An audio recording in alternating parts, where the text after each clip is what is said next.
अच्छा जी, अब एक चीज़ मैं आपको बता दूं कि आपको हर दिन जिस स्टेज पे आप लोग हैं डेली बेसिस पे कम से कम 50 MCQs के करीब टारगेट करने चाहिए।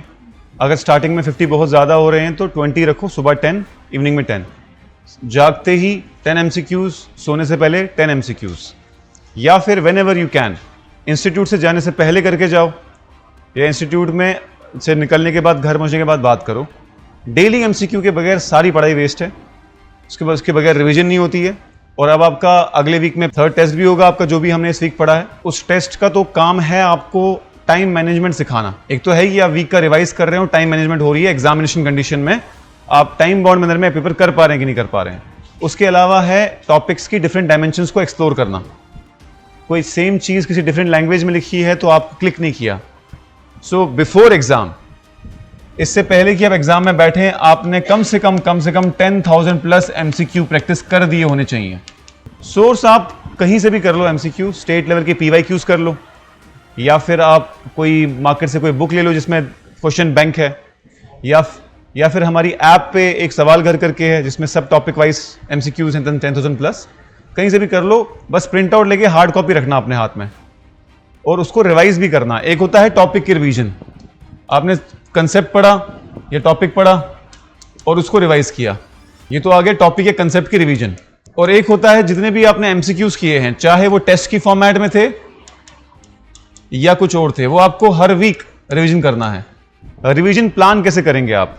रिवीजन प्लान क्या होगा आपका? आपके पास टोटल 16 से 20 वीक्स हैं, 20 वीक्स मान के चलो आप।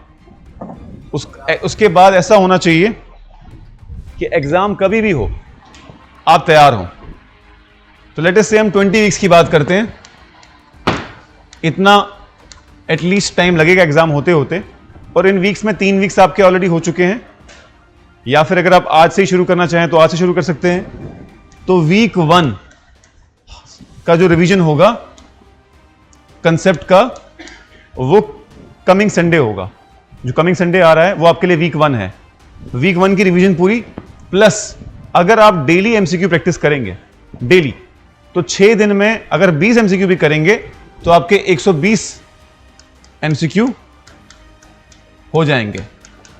यानी अननोइंगली आपने एक पूरा पेपर सॉल्व कर दिया वीक में, छोटे छोटे हिस्सों में बांट के। अब वीक के एंड पे एक तो पूरे वीक में जो पढ़ा है उसकी रिवीजन होगी, और इन 120 MCQs की रिवीजन होगी। आधे दिन में करोगे, मॉर्निंग से लेकर 2 बजे तक, लंच तक, और उसके बाद फ्री, उसके बाद आप रेस्ट करो। Reward yourself. Human mind works on rewarding yourself. Dopamine जो रिलीज होता है वो कुछ रिवार्ड मिलने पर होता है।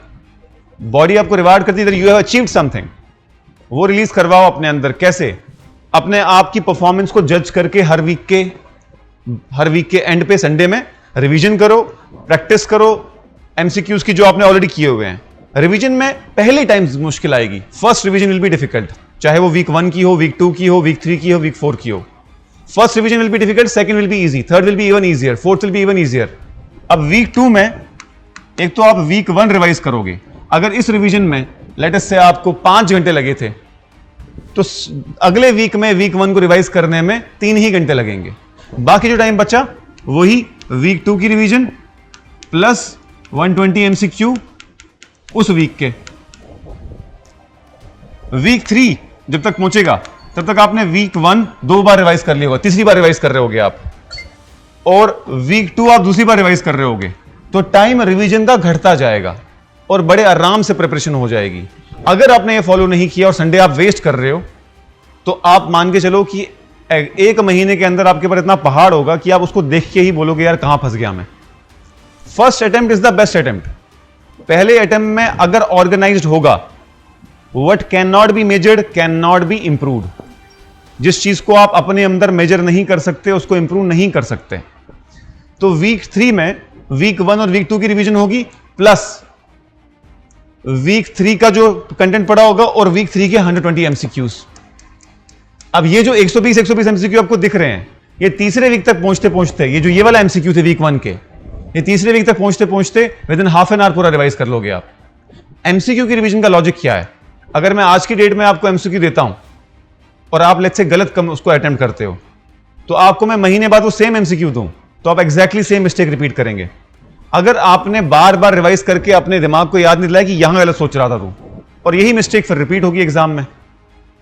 पढ़ो कितना भी, जब तक एमसीक्यू प्रैक्टिस नहीं है रिजल्ट्स नहीं आएंगे।